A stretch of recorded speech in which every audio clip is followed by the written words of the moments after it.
I'm Greg Sutton, Chief Academic Officer for Hardin County Schools. I want you to be aware of one of our big goals we have here in Hardin County Schools. That's to make sure that every student in Hardin County Schools is on grade level in reading by the end of second grade. Now, how are we going to help accomplish this goal? One, we want to focus on the 5 components of a good reading program. You have phonemic awareness, phonics, vocabulary, reading fluency, and then reading comprehension. Actually here today, the one I'm here to speak to you about is reading fluency. What is reading fluency? Reading fluency is something we're practicing probably about 4 or 5 of our schools right now, a little pilot program, and they're looking for things like speed, accuracy, proper expression, how kids pause when they're reading. Do they have someone to read to? We feel like if they can have a good foundation in phonics, if they become fluent readers, they understand the importance of comprehension, they're going to become confident readers. That's what we're after. Then they can be on grade level. Then they can progress to higher levels of learning. So today you're going to be hearing from administrators, you're going to be hearing from teachers, you're going to be hearing from students at our schools that are practicing this opportunity. And so now it's time to go hear them. Thank you. Our teachers and our students, they are reading passages and they are being timed, and they are increasing their word recognition. We see that it is helping with sight word recognition, and we want our students to read with fluency, with quickness, and with accuracy. Again, with the ultimate goal of comprehending what they're reading. We have one-on-one help. We have several instructional assistants that they pull the students out into the hallways and they give them the passage. The students are aware that they're going to be timed, and they work on the same passages day after day. They may take some home for reading practice at home. Again, to increase their word recognition. Also to, when they learn the passages and the words so that they can read with more of expression. We have enrichment every day, and our related arts teachers, they are working with our students also one-on-one to help them with their reading fluency. Me and my mom, we read together, and so I read the book and then I read with my mom. And she tells me the words that I don't know. We've been doing fluency for a few months now. Every week I have actually a high school volunteer read with my kids every single week, and then they do it at home the rest of the week. And I've seen great gains in student reading and how quick they can read and how many words they get right. Their sight words have improved.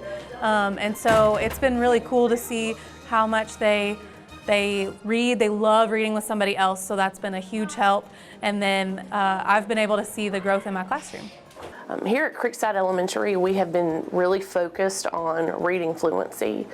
Reading fluency is incredibly important for developing competent and capable readers. So reading fluency involves 3 components. It's speed, accuracy, and expression. And so when children are fluent readers and they are able to read just automatically, they're not wasting time having to decode words, and they're instead able to focus on what the words actually mean. And so being a fluent reader is the important foundational piece for students to have solid comprehension.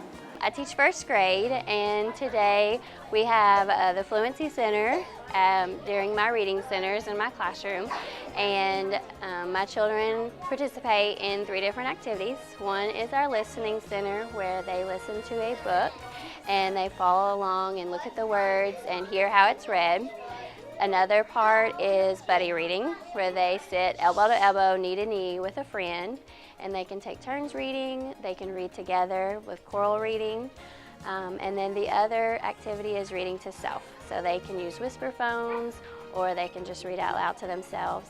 They each have a box with leveled readers for each group. Then we also have a basket of books that they have heard that are during read-alouds and things. And we use this Fluency Center to help our students become better readers. They learn to use inflection and voice whenever they're reading, and it helps them just kind of get that love for reading and enjoy reading. So we usually wait for it to turn on, then it starts reading, and we listen to the book, and after it's done, we keep on reading it until Miss Cruz says switch. Listening to the recording helps me read faster. This is called a phone because so when I read, other people don't hear it. Here at Radcliffe Elementary School, what we do, teachers facilitate a 1-minute time reading for a student. Students read a passage. The timer is set for 1 minute, and the teacher then can calculate how many words the student read within that minute. And it kind of gives us an opportunity to see if the student is fluent in reading, or are they reading on grade level in some areas that we can help the student improve. Also, we ask for a parent partnership with this. The passage does go home, so the student can work on it during the week, and then at the end of the week, that's when the teacher does the assessment to see how much the student has improved from Monday to Friday. We practice reading fluency to help students become accurate and fluent in their reading. We do a sheet that looks something similar like this. We give the students a minute to read, and we see how far they get and how many errors they make to actually see the words count per minute to determine the reading accuracy rate. Well, I read mostly every day at home, and I don't get distracted usually when my sisters are around whenever I read. It's because I like reading, and my Oma helps me on some words when I don't know them because they're kind of hard. At Woodland Elementary, we've really taken on the Fluency initiative. It's sort of in a dual process. We're doing a lot of goal setting with it, with our students, and our boys and girls have received their baseline assessment at the beginning of the school year, how they're performing with their reading fluency. It was a 1-minute timed test where students were chosen based on a benchmark that was given through our MAP assessment, and so the teachers were able to choose where to start with students. And students were given that 1-minute assessment, and we started with our baseline, and then we goal set with each of our students to determine growth through the end of the school year. We set a WIG, a wildly important goal, through the building that 100% of Woodland students would increase fluency by 20% by May of 2019, and then each grade level has set their own goal based on that 20% growth, and each classroom set their own goal as well. And then boys and girls have set individual goals, and even in our first grade classrooms, they have set sight work goals as well as reading fluency goals. We have a lot of our older classrooms taking on the initiative as well, a lot of boys and girls helping to make that connection between fluency and comprehension so that they can increase what it is they learn about what they read. So a lot of buddy reading going on at Woodland between our older students and our younger students, even within classrooms, some buddy reading occurring, as well as some challenges out to our families through Twitter, Instagram, and Facebook, getting them to do a lot more reading at home with their boys and girls so that students can have an opportunity to hear what good reading sounds like and how readers use different inflection or voice and expression within their readings while they're working on getting faster at their reading. We've been working with fluency with our first graders, and I started with mine around November, which was a little bit before the district needed to do the benchmark one, but we wanted to make sure that we were ready because it was very new to us.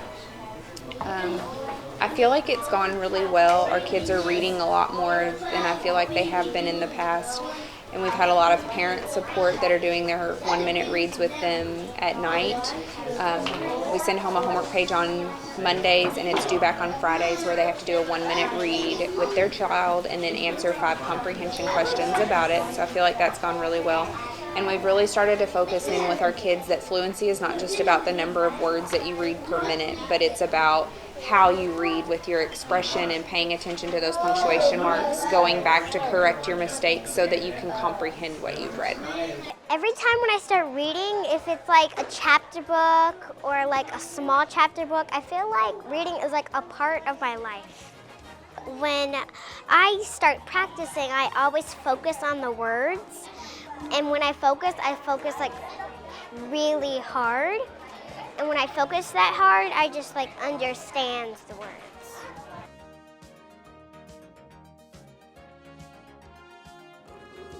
Okay, Djibouti.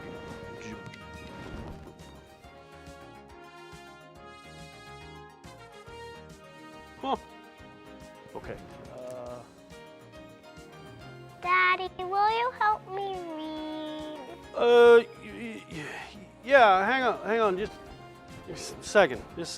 Come on, Daddy, please help me read. Yeah, all right.